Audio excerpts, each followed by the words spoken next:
किस माँ बाप के घर में दुख देने वाली संतान पैदा होती है।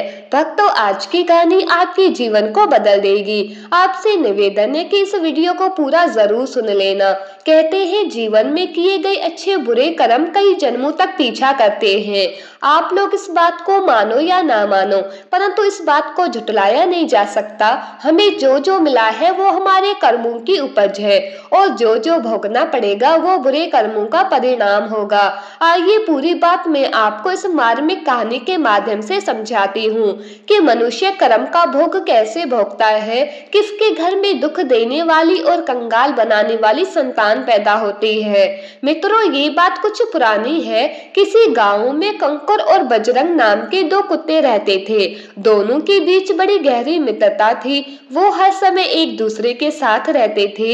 एक दिन कंकुर ने बजरंग से कहा, मित्र, ना जाने हमने पूर्व में कौन से बुरे कर्म किए हैं जिसके कारण हमें कुत्ते का शरीर मिला है। बजरंग बोला, हाँ मित्र, इस शरीर में रहकर हमें ना तो खाने पीने का सुख है, ना मान सम्मान। भोजन के लिए भी हमें काफी मेहनत करनी पड़ती है, फिर भी ठीक से पेट भी नहीं भरता। अगर हम किसी के घर की रखवाली करके रोटी का एक टुकड़ा पा भी लेते हैं, वो भी इज्जत का नहीं मिलता। और तो और हमारी मौत भी बड़े दर्दनाक तरीके से होती है। लोग हमारी मौत की मिसाल दिया करते हैं कि तू कुत्ते की मौत मरेगा। रहने के लिए भी हमारा कोई ठिकाना नहीं है। गर्मी वर्षा ऋतु में हमें गलियों में जंगलों में भटकना पड़ता है। हमसे अच्छे तो अन्य पशु पक्षी है, कम से कम वो अपना घर तो बना ही लेते हैं। छोटी छोटी चिड़िया भी अपना घोंसला बनाकर आराम से रहती है। जंगली जानवर भी अपने लिए माद बना लेते हैं, पर हमें देख लो, हम निकम्मे निठल्ले आवारागर्दी करते रहते हैं। हम हमेशा मनुष्यों के अधीन रहकर जीते हैं, इसीलिए हमें इज्जत नहीं मिलती। विद्वान लोगों ने पहले ही कहा है कि पराये घर में रहना और दूसरे के भाग पर जीवन निर्वाह करना सबसे बड़ा कष्टदायी है। वो भी स्वतंत्र होकर कोई काम नहीं कर सकता। और हम कुत्तों की ये सबसे बड़ी कमजोरी है कि हम सदैव दूसरों के घरों में रहना चाहते हैं और दूसरे के रहमो करम पर पलना चाहते हैं। नतीजा ये होता है कि हमें जीने को भोजन तो मिल जाता है, चाहे वो बेइज्जत से ही मिले, मगर सम्मान नहीं मिलता। यदि हम आत्मनिर्भर होते तो हमारी समाज में मान प्रतिष्ठा होती। कंकुर बोला, मित्र, तुम ठीक कहते हो। थोड़ी बहुत इज्जत हम कमा भी ले तो हमें आपस में एकता नहीं है, अपना ही अपने को काटता है। धिक्कार है ऐसे जन्म पर। हे मित्र, अब हमें तीर्थों का भ्रमण करके अपने अगले जन्मों को सुधार लेना चाहिए और इस कुकर शरीर का परित्याग कर देना चाहिए। बजरंग ने भी अपने मित्र की बात का समर्थन किया। भक्तों, अब तो वो दोनों कुत्ते तीर्थ यात्रा करने के लिए चल दिए। रास्ते का तो उन्हें इतना ज्ञान नहीं था, पर भगवान के नाम का सहारा लेकर चल पड़े। क्योंकि कहते हैं बलवान के लिए कोई काम कठिन नहीं होता, पश्चिमी के लिए कोई स्थान दूर नहीं होता, विद्वान के लिए कोई जगह विदेश नहीं होती, और मीठा बोलने वाले के लिए कोई पराया नहीं होता। अब तो बजरंग और किंकुर दोनों मित्र तीर्थ यात्रा के लिए चलते चलते जा रहे थे। चलते चलते उन्हें शाम हो गई। एक गांव के निकट एक पेड़ के नीचे ठहर गए। भूख भी अब बहुत तेज लगने लगी थी। तब उन्होंने देखा कि वही एक गन्ने का खेत था, जिसमें बहुत सारे चूहे उछल कूद कर रहे थे। मोटे मोटे चूहों को देखकर बजरंग के मुंह में पानी आ गया। कहने लगा, मित्र, भूख से हाल बेहाल है और सामने वाले खेत में हमें हमारा भोजन भी दिखाई दे रहा है। तुम कहो तो चले, दो चार चूहों का नाश्ता कर लिया जाए। किंकुर नाम का कुत्ता बोला, अरे मित्र, कैसी बातें करते हो, थोड़ा शुभ शुभ बोलो। हम दोनों शिकार के लिए नहीं आए हैं, तीर्थ यात्रा पर निकले हैं, और जब तक हम तीर्थों का भ्रमण करेंगे किसी जीव को मारना तो दूर, उसे मारने की बात भी नहीं सोच सकते। यदि हमने ऐसा किया तो हमें तीर्थों का कोई फल नहीं मिलेगा और उल्टा पाप भी लग जाएगा। हमें इस समय हिंसा से रहित शाकाहारी भोजन से ही काम चलाना है। बजरंग बोला, मित्र, शाकाहारी भोजन तो हमें गांव में ही मिल सकता है। एक काम करते हैं, अपने दोनों लोग इस सामने वाले गांव में चलते हैं। जिसको जो मिल जाए उसे ही खाकर अपनी भूख मिटा लेना और लौटकर इसी वृक्ष के पास आ जाना। बोले, हाँ, ये ठीक रहेगा। अब तो किंकुर और बजरंग दोनों कुत्ते गांव में पहुंच गए और गांव में वो दोनों अलग अलग होकर भोजन ढूंढने लगे। किंकुर नाम का कुत्ता एक ब्राह्मण के द्वार पर पहुंचा। ब्राह्मण पूजा पाठ करके भोजन करने को बैठने ही वाला था। इधर ब्राह्मणी ने उसके भोजन के थाल को सजा दिया। ब्राह्मण बड़ा ही भगवत भक्त था। जब वो भोजन करने बैठा तो सबसे पहले उसने भगवान को भोग लगाया। इतने में किंकुर ने उसकी थाली में मुंह डाल दिया और उसकी थाली से एक पूरी उठाकर द्वार पर बैठकर खाने लगा। ब्राह्मण ने देखा कि भोजन की थाली में कुत्ते ने मुंह डाल दिया है, तो राम राम करके उठ बैठा। ब्राह्मण ने अपनी पत्नी से कहा, अरे भाग्यवान, भोजन तो कुत्ते ने जूठा कर दिया। अब एक काम करो, थाली का भोजन उसी कुत्ते को खाने को डाल दो। लगता है बेचारा बहुत भूखा है, ये भोजन के ही भाग्य है। ब्राह्मणी को थोड़ा बुरा जरूर लगा, क्योंकि उसने बड़ी मेहनत से भोजन तैयार किया था, लेकिन जीवों के प्रति उसमें भी दया की भावना थी। इसीलिए ब्राह्मणी ने बड़े प्यार से वो थाली का सारा भोजन कुत्ते को खाने को दे दिया। खीर, पूड़ी, दही, व्यंजनों का भोजन करके किंकुर नाम का कुत्ता बड़ा प्रसन्न हुआ। उसने ब्राह्मण ब्राह्मणी को खूब दुआएं दी और वापस उसी पेड़ के नीचे आकर बैठ गया और अपने मित्र बजरंग के लौटने की प्रतीक्षा करने लगा। उधर बजरंग भी भोजन की तलाश करते करते गांव के एक सेठ के घर में घुस गया। सेठ भी उधर अपने घर में भोजन करने को बैठा था। इतने में बजरंग ने उसकी थाली में अपना मुंह डाल दिया और पूरी को मुंह में पकड़कर द्वार पर बैठकर खाने लगा। इधर सेठ को उस कुत्ते की करतूत पर बड़ा गुस्सा आया। वो एकदम से क्रोध में भर गया। उसने लाठी उठाई और कुत्ते के पीछे से जाकर उस पर लाठी बरसानी शुरू कर दी। बेचारा बजरंग निश्चित होकर पूरी खाने में लगा था।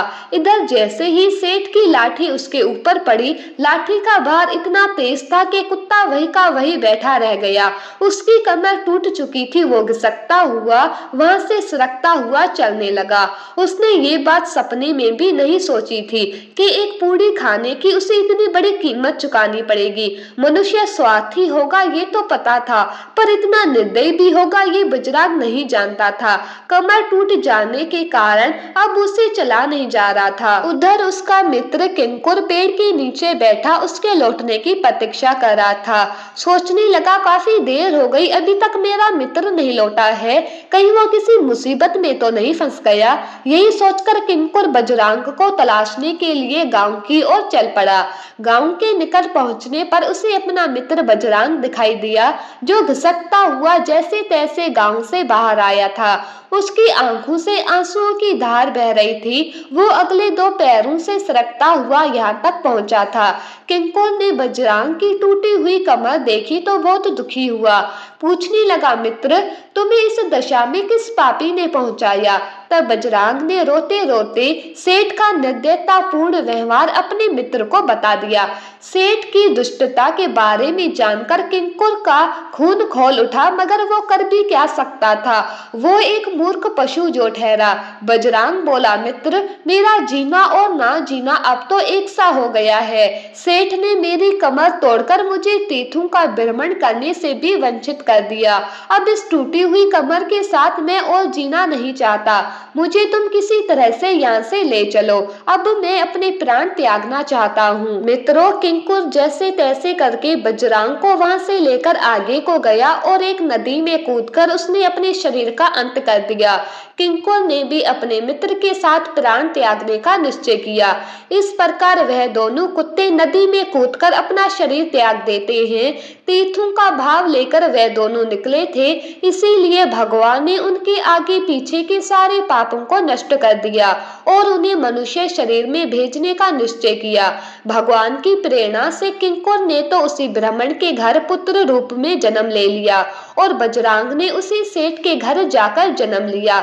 संयोग से दोनों के घर पहले से कोई संतान नहीं थी। काफी समय बाद सेठ के घर एक पुत्र ने जन्म लिया था। इस खुशी में सेठ ने बहुत बड़ा उत्सव मनाया, पूरे नगर की दावत की। अभी तो खुशी का जश्न समाप्त भी नहीं हुआ था कि इतने इतने में सेठ को खबर मिली कि उसके व्यापार में बहुत बड़ा नुकसान हो गया है और उसके गोदाम में आग लग गई है। ये देखकर सेठ को बहुत बड़ा सदमा लगा। अभी वो इस सदमे से बाहर नहीं निकल पाया था कि उसकी पत्नी भयंकर रोग से ग्रसित हो गई। सेठ की सारी संपत्ति धीरे धीरे बिककर उसके उपचार में लगने लगी। उधर किंग को जब बेटा बनकर ब्राह्मण के घर पैदा हुआ तो पुत्र के घर में जन्म लेते ही ब्राह्मण को राजा के या अमात्य के पद पर नौकरी मिल गई। ब्राह्मण की सलाह से राजा का राजकाज बड़े ही अच्छे ढंग से चलने लगा। कोई भी युद्ध राजा हारता नहीं था, क्योंकि ब्राह्मण उससे अच्छी रणनीति बनाकर देता था। कुछ ही दिनों बाद राजा ने ब्राह्मण को अपना प्रधानमंत्री घोषित कर दिया। गरीब ब्राह्मण अब पूरे राज्य का प्रधानमंत्री बन गया था। इधर ब्राह्मण का बेटा भी बहुत बड़ा विद्वान बनता चला गया। उसने अपने पिता के नाम में 4 चांद लगा दिए। उधर सेठ का बेटा बड़ा होकर नाकारा निकला। सेठ के बच्चे कुचे धन को उसने जुआ, शराब, मांस, मदिरा में उड़ा दिया। सेठ कुछ भी कहता तो बेटा उसे मारता, पीटता और गालियां देता था। एक दिन तो नशे में उसने अपने पिता को लाठियों से इतना पीटा कि सेठ की कमर ही तोड़ डाली। अब तो सेठ चल फिर भी नहीं पाता था। सारे दिन घर में पड़ा पड़ा अपने को कर्मों की सजा भोगता रहता था। एक दिन सेठ ने अपनी पत्नी से कहा, भाग्यवान, हमने ना जाने कौन से पाप किए हैं जिससे हमारे घर में ये कुपुत्र पैदा हुआ है। ऐसे बेटे से तो मैं बिना संतान ही ठीक था। मित्रों, सेठ की पत्नी ने कहा कि तुम्हें याद है, तुमने कुत्ते को लाठी मारकर उसकी कमर तोड़ दी थी। शायद उसी पाप का तुम्हें और मुझे दंड मिल रहा है। कहते हैं कर्म लौटकर जरूर आता है। हमारे अच्छे बुरे कर्मों का ही परिणाम होता है कि हमें अच्छी बुरी संतान मिलती है। हमारे पाप पुण्य ही हमारे घर में बेटा बेटी बनकर जन्म लेते हैं। अगर संतान सुख देने वाली हो तो समझ लेना आपके अच्छे कर्म फलित हो रहे हैं, और संतान दुख देने वाली हो, निकम्मी हो, निठल्ली हो तो समझ लेना कि आपके बुरे कर्मों का हिसाब बराबर हो रहा है। भक्तों, इस प्रकार से सेठ अपने कर्मों को याद करके रोजाना पड़ा पड़ा तड़पता रहता था। जैसी करनी वैसी भरनी। दर्शक बंधुओं, मैं उम्मीद करती हूँ ये कहानी आपको जरूर पसंद आई होगी। तो चलिए अपनी कीमती राय भी कमेंट में जरूर भेजना। मिलते हैं आपसे अगली वीडियो में एक और ऐसी ही ज्ञानवर्धक चर्चा के साथ। आप सभी का बहुत बहुत धन्यवाद। जय श्री कृष्ण।